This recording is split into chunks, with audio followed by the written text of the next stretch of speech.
Hello, this is Priscilla with Scylla Travel coming at you live on sort of cool Saturday afternoon.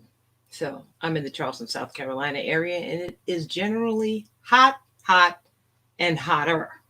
And the past couple of weeks, a little over a week and a half or so, the temperatures have been dropping, pleasantly dropping, so that it's nice and cool and we can actually enjoy being outside. So, I'm Priscilla with Scylla Travel, and I help you live the dream through travel. I am located in the Charleston, South Carolina area, and I build custom tailored experiences for you so that you will remember, talk about, brag about, reminisce about for years to come. Your friends and family will be so jealous of you because of the vacation that you have taken that I've put together for you. So I do custom tailored experiences, mostly cultural, people who are interested in culture, people who are interested in adventure or doing something different off the beaten path, being immersed in the culture wherever it is that they visit, even if it's here domestically, wherever it is that they visit, where you're actually immersed into the culture and you become a part. So you get to see what the locale is all about, the destination is all about, the people are all about. You don't necessarily, unless you just want to, stick to the touristy areas, but hey, I don't know about you, but I have had enough touristy. I want to experience things. Hello, Emily. Hey, Emily, how are you? Emily is my physical therapist, and she is a terrific physical therapist. I've had neck and back issues, and I've been going to her for months, and now I am doing so much better. That's Flower Town Physical Therapy in Summerville, South Carolina. Hey, Emily. Shout out to Emily. So that's my little spiel for our local businesses. So our governor, McMaster here in South Carolina, because that's where I am, he's opened up all the restaurants to 100% capacity. So our numbers have really gone down, but I'm just a nervous Nelly anyway, so I'm still going to be careful. Hey, Emily. Yes, indeed. Thank you. Yes, ma'am. I am really enjoying this weather. She's saying that she's dreaming of a vacation that I'm going to plan for her. Yes, ma'am. Yes, ma'am. Yes, indeed. Thank you, Emily, for tuning in. So, a little housekeeping. This is what I do every week because I'm a one-woman show. I just got to make sure that I'm actually broadcasting. So I got to look at my phone to make sure that I see it. And let's see. I know Emily is seeing it. So let's see. Am I live? Yep, I'm live. I can see it. I have to double check because I'm like multicasting. So I'm live on YouTube as well. And I will be uploading this video to Instagram. So, today's topic is about Real ID. But before I go there, I didn't finish my housekeeping. If you're live, hashtag live. If you're the replay audience, type in, if you have any questions, I will get back to you. Okay, so all of my people coming on live or even on the replay. So today's topic is the Real ID. Last week I talked about how to get your passport. Because travel is opening up, right? So, and as I did it, and I had a couple questions about it, they're like, you mentioned you need in your steps on how to travel internationally, get your passport and do all of these things, and you mentioned the Real ID, but how do I get that? I forgot all about that. What's the timeline on that? What's the deadline on that? Yeah. So, of course, I have slides. So, the Real ID, I said I'm going to talk about that. I did that about a year ago, but that was before Corona. And I did a couple videos on it because I just had issues going to the DMV. I had to go on 2 separate occasions. So I want to try to save you all the headache of doing it. this time, like I did. We have a reprieve because the coronavirus has given us one because they pushed the deadline out.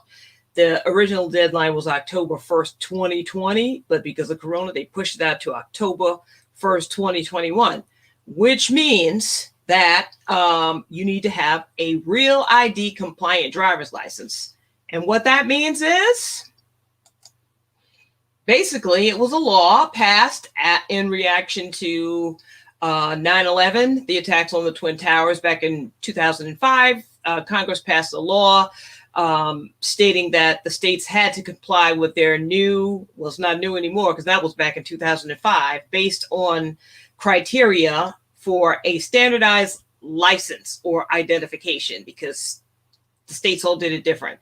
So they passed this law, and they had all the states have until now, October 1st, 2021, to make sure that they are providing, issuing people real ID compliant driver's licenses. So what does that mean to you? It means that you can't, without it, you won't be able to enter any federal facilities like TSA checkpoints. TSA checkpoints. Does that mean I won't be able to fly? Yeah, you won't be. You will not be able to fly without one. You won't be able to enter nuclear power plants, and you won't be able to aboard commercial aircraft. So it's important that you get it. Get it now. We had a reprieve because of the coronavirus. So you have until October 1st, 2021 to get it, but do not wait till the last minute. Next, this is what it looks like. This is just a little slide. How you can tell if your ID is compliant or non-compliant is your ID will have a gold or a black star at the top right of the license. If it doesn't, it's not compliant, and you'll need to get a compliant driver's license, real ID compliant. Step one, this is what you do. Gather your docs.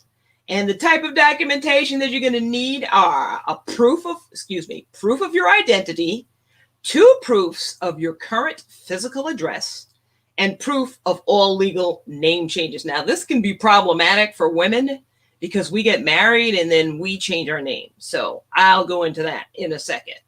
So these are the documents that you're going to need in order to get your real ID when you go to your Department of Motor Vehicles. So the proof of identity can be a birth certificate or an unexpired U.S. passport. Isn't that something? We just talked about passports and how you're going to need a real ID and you're going to need a passport, right? Well, your passport actually can serve as a proof of your identity if you were fast and wise and went and got one. And you can also have your social security number, like your card, your social security card, or a W-2 form with your social security number. It has to have your name and your employer's name on it, along with your social security number. It's got to match, right? It's got to match.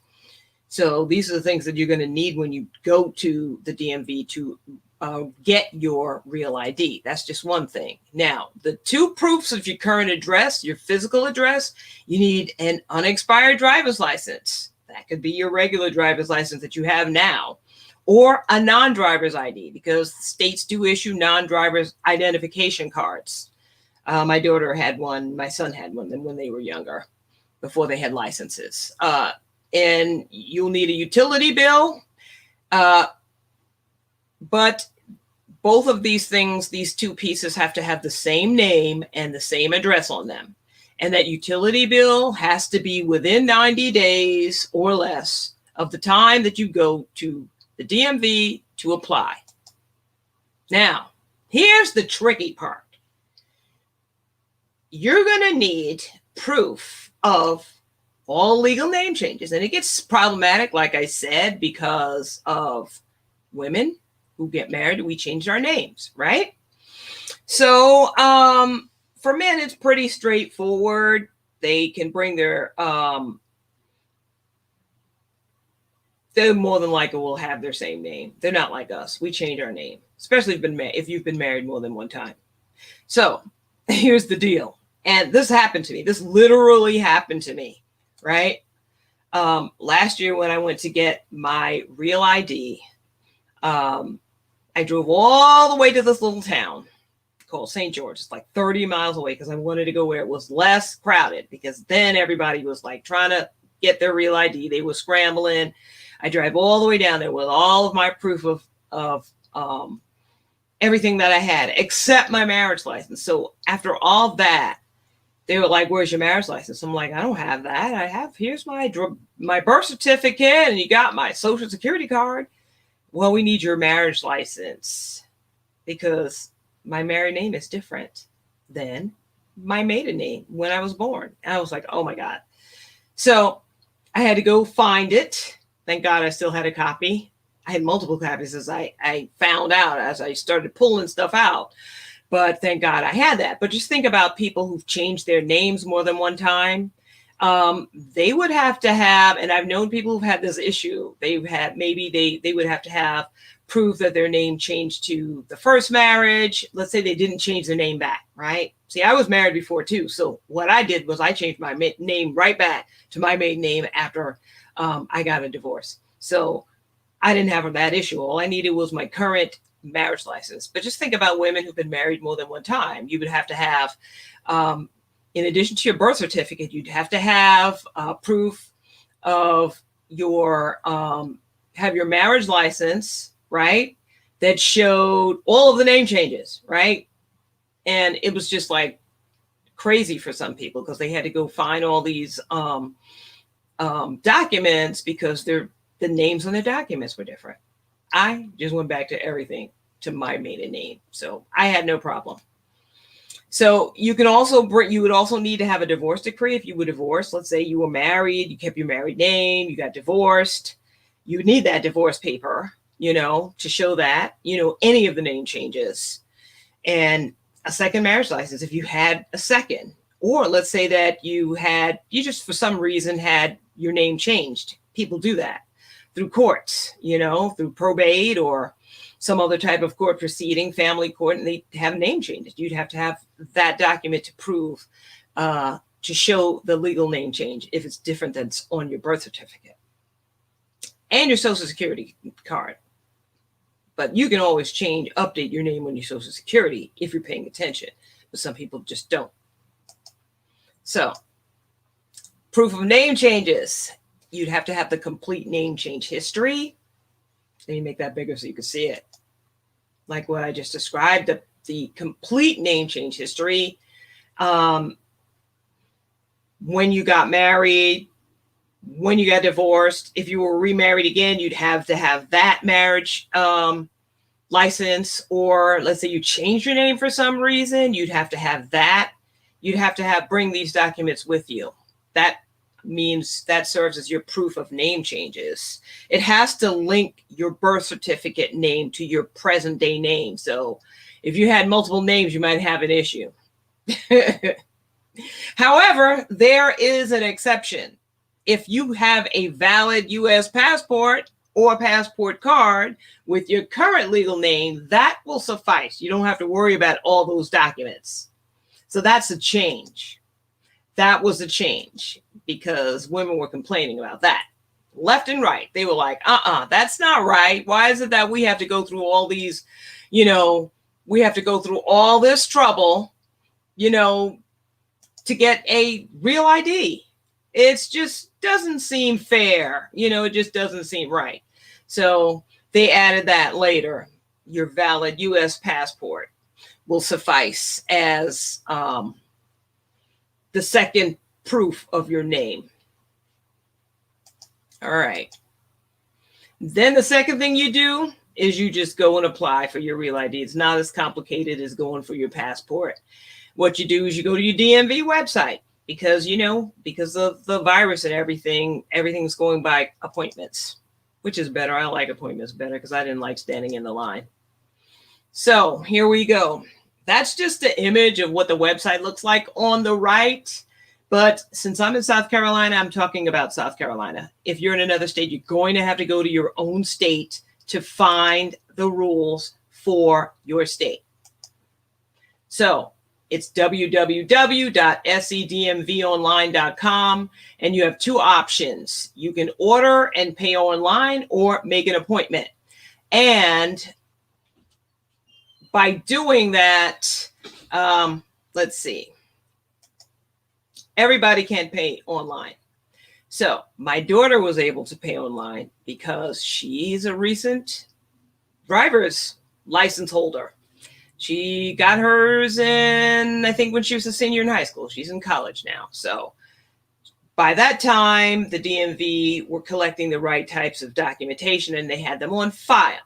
Now, me, coming from New York, being in the military, I just came to South Carolina years ago and just showed them my driver's license from New York, and they gave me a South Carolina one. They didn't ask for anything. So they didn't have any of my documents on file. So this Real ID law is making the states comply, saying you have to have all these things to prove that these people are who they say they are. You know, that was because, well, you know what happened in 9/11 when these terrorists, they were living in New York, living in the country, gone to airline school or flight academy right here in the US, and they had fake IDs. So this is how they beefed up the,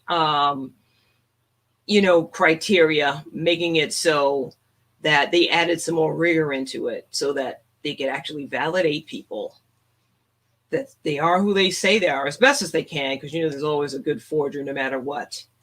So you can either pay online or you have to make an appointment.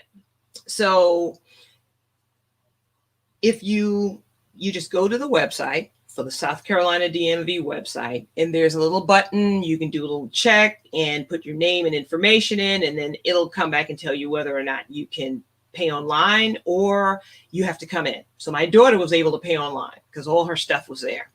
I, on the other hand, had to make an appointment. Yeah, I had to make an appointment. So that's all that I have on the Real ID. If anybody's got any questions or comments, please let me know. You can ask me. If you come back and look at this video later, then and you have a comment, just make a comment and I will get back with you. I promise. Hello, Brenda. Glad to see you. I'm so happy to see you, Brenda. Thanks for tuning in. Yeah, so let's talk about my resources. And I talked about this last week. So for those of you who have, get amnesia once you're done online, I get it too. You're watching TV or you're watching your computer and then you think you have it and then later on you forget. I'm going to post a link to this in this post.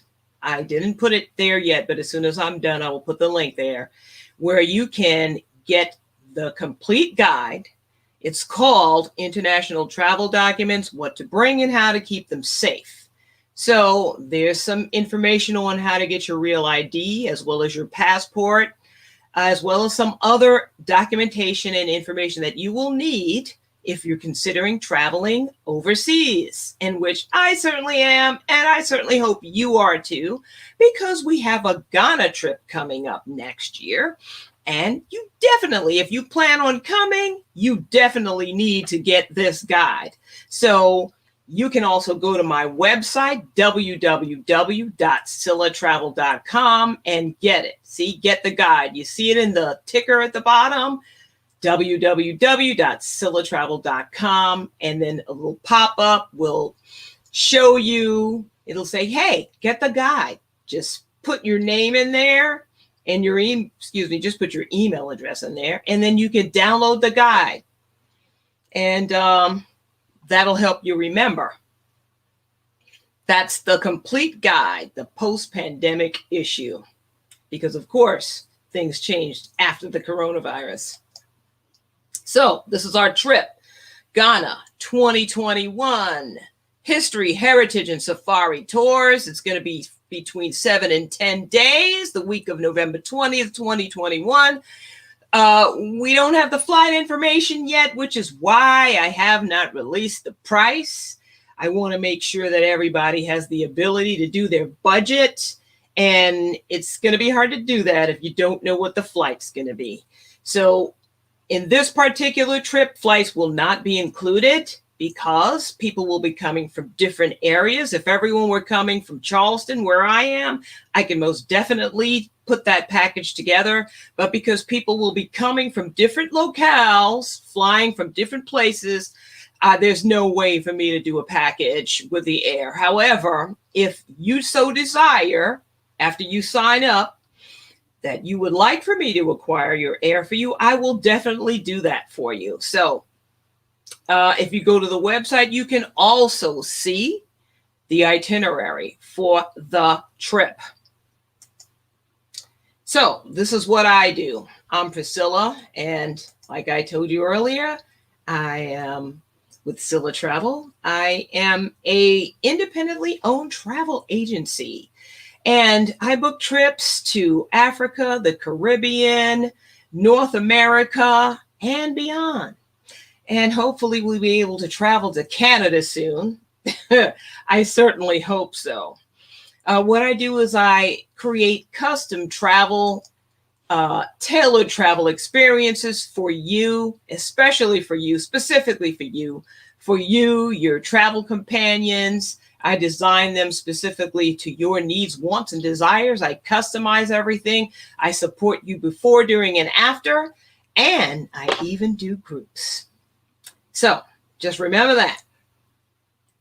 In case you have that family reunion that you've been tagged with putting together, and you have that troublesome family or problematic family member, just hit me up. I can help you out there. I could put it together for you. You don't even have to talk to them if you don't want to. So,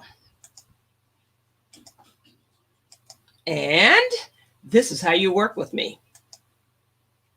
I work by consultation because of the custom nature of the work that I do. You just get on my calendar. I have an electronic scheduler. What you do is you just go to the top of my Facebook page, click contact me, and then you will be able to get on the calendar. If you're on Instagram, go to the bio. You'll see a bullet or a button to get that discovery call, get on the calendar. If you are on YouTube, a link will be inside the post. So what I do is you get on the calendar, we discuss your travel plans and desires. That consultation is absolutely free. It's a courtesy. At that point in time, if you decide that the both of us are a good fit to work together, then you sign a travel services agreement. That simply means that you're hiring me to work for you, to acquire your vacation, your special getaway. That's all that means. And then I start to work in. But then, of course, we do have a planning fee. That's for all the upfront research. And when I say research, what I'm doing is I'm searching. I'm looking for specific things that are, unique to you, your lifestyle, your desires, the type of experience that you want to have. So all that takes research. I come up with some quotes and some options for you. And then if you like it, we book it. If not, we review it and adjust. And then at some point, we finalize and book your trip. That's how you work with me. And what does that give you? It gives you freedom and convenience. It can save you money because you don't know the pitfalls of doing online travel. If you haven't read things that's happened on the internet because of Corona, maybe you should look some of those horror stories up. So you get personal attention, you get expert advice and service and satisfaction before, during, and after. Thank you. Don't forget to comment, share, like, and subscribe. And before we go, we did talk about the trip. Before we go, I'm just going to do my little promo, and then it'll be good night, good evening, wherever you are. It's good evening here. Somewhere it's nighttime. It's getting darker. So my eyelids are getting a little droopy now because when the sun goes down, I get sleepy because I get up really early. But this is Priscilla with Scylla Travel, signing off. You have a wonderful rest of your Saturday afternoon.